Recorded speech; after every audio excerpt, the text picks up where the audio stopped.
手中的树枝召唤长颈鹿来到大家的正前方，让他们享用到美味的榕树叶。在投喂长颈鹿的时候，家长朋友一定要照顾好身边的小朋友。长颈鹿的力气是比较大的，请家长朋友协助小朋友一起去投喂。说到了长颈鹿家族，他们是在2015年10月份从南非搬家来到了千越长隆。因为这里有着得天独厚的生活环境以及良好的气候条件，11年左右的时间，长颈鹿家族的数量已经壮大到了100多头。而且呢，在这个家族中是有一位首领带领着他们生活。大家可以一起来找一找，长颈鹿家族中的老大是哪一只长颈鹿呢？怎么去寻找呢？给大家一个小提示，大家有没有看到一头肤色很黑的长颈鹿？它现在正在左手边优雅的漫步着，它的身高也是非常的高。那一头肤色很黑的，就是家里面的老大阿甘。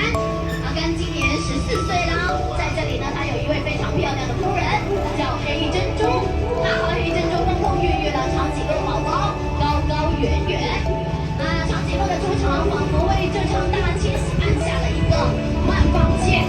大家可能会觉得他们的每一步都走得非常的缓慢，其实呢，他们的每一步跨越可达3到4米。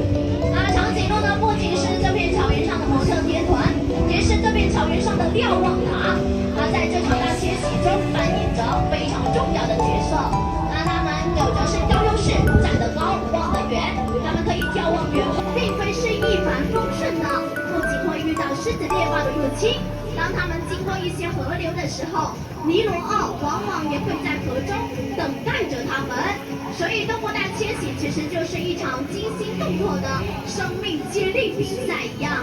此时此景，大家不出国门就能够领略到非洲动物大迁徙的精彩时刻，仿佛让大家置身于一场生命的赞歌之中。从这一场非洲动物大迁徙，大家也感受到了长隆多种群、大生态、大自然的魅力，也看到了动物朋友们生命的顽强与坚韧，也感受到了大自然的神奇与伟大。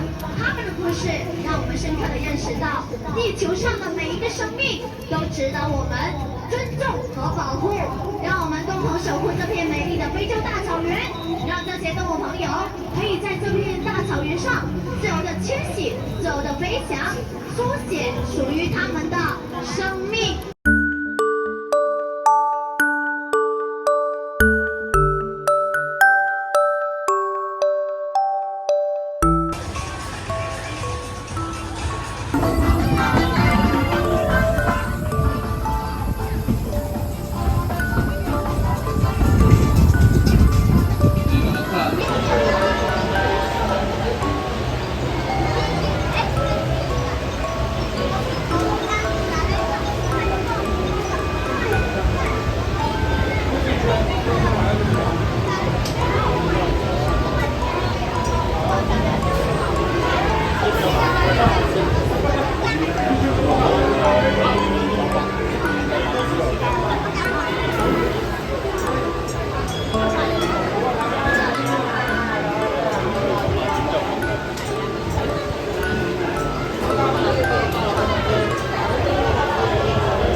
早晚嘅，今日朝早玩咗大半日，而家就出嚟嚟㗎啦。